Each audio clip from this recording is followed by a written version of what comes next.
சாம்பிராணி போடுவதன் மகிமை என்ன? செவ்வாய்க்கிழமை வெள்ளிக்கிழமை பூஜையின் போது சாம்பிராணி போடுவது நமது மரபாகும். அதே போல கை குழந்தைகளுக்கு குளிக்க வைத்துவிட்டு அல்லது பெண்கள் தலைக்கு குளித்த பிறகு சாம்பிராணி போட்டுக்கொள்வர். சாம்பிராணி என்பது மிகச்சிறந்த கிருமி நாசினியாகும். இதனுடைய கெமிக்கல் நேம் பார்த்தீங்கன்னா பென்சாயின் ரெசின்.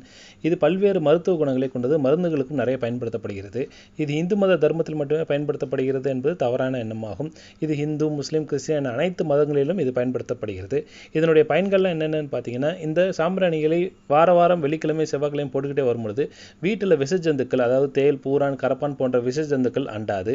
மகாலட்சுமியை ஆக்கர்ஷணம் செய்யும் சக்தி சாம்பிராணிக்கு உள்ளது. பீடைகள் ஒழியும், தரித்திரம் நீங்கும், லட்சுமி கடாட்சம் கிடைக்கும். குழந்தைகளுக்கு குளிக்க வைத்த பிறகு சாம்பிராணியை போடுவதன் மூலமாக தலையில் நீர் கோர்க்காது. பெண்கள் தலைக்கு குளித்துவிட்டு சாம்பிராணி போடுவதன் மூலமாக பெண் தொல்லைகள் இருக்காது. நயமான பால் சாம்பிராணி மட்டுமே பயன்படுத்த வேண்டும். மற்றபடி கலப்பட சாம்பிராணிகள் பயன்படுத்தும் பொழுது, கப் சாம்பிராணிகள் பயன்படுத்தும் போது சுவாச கோளாறுகள் ஏற்படும்.